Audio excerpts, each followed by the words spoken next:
Well, let's talk about that. Yeah. Like this insecurity, and you're starting to see that your clothes are not the same quality or match. So your society, you feel like you're odd man out, right? Yeah. And then you kind of did you ever feel like you were poor, or did you ever feel like you were like not enough, Oh, yeah. Right. right? Yeah, not enough, man. I think the biggest thing was like, yeah, man, I don't fit in.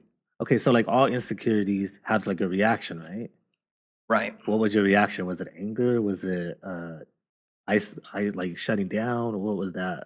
Yeah. So one thing that kind of, and just to kind of tie that question in, man, is that it really did go back to kind of what Brian was asking right now about my relationship with my dad. Right. Because growing up, I really wanted to fit in with my dad.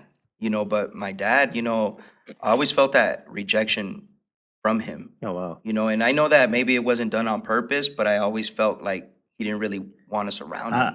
Right. Like how so? Like what do you say at rejection? What is give me an example what that look like? Yeah, so as a kid, you always want to be around your dad. Right. I as a boy especially, I always wanted to be around my dad. And my dad, he was a wild one. Yeah. And not in a bad way, not in a violent way or anything like that. He was just But the party of the life. My Like yeah, life of the party. my dad was the life of the party. Every Hispanic family knows the fiestas, the quinceañeras, the weddings, but those bailes. My dad, he loved that atmosphere, and so a lot of times, I feel that he didn't want us there, and a lot of times he didn't want us there. We were like, Dad, can we go with you? And so we would get that a lot, like, no, you guys stay here, you guys Right. stay here, you guys stay here. And even growing up though, like a lot of times, like things that I wanted to do, things that I wanted to show him, things that I wanted to like, yo, Dad, like come look at me, like, or come play sports with me. Like we never got that from Right. him. And so what that created in me, now I understand a lot more, but what that created in me was always a desire to please and to be accepted. Right. You were And looking for it's- that approval. And this is I always was looking for that approval.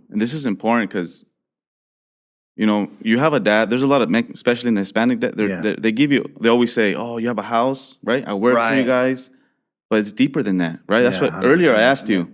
How's the connection with your dad? How's the relationship, right? Because I had my dad. He did give us a house, right? He worked.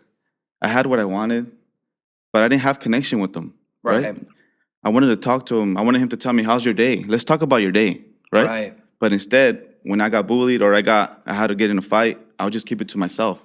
Right. So I started just creating anxiety, just don't know where to talk to, who to talk to, right? And then that's when it could get dangerous because that's when gangs start coming in, right? 100%.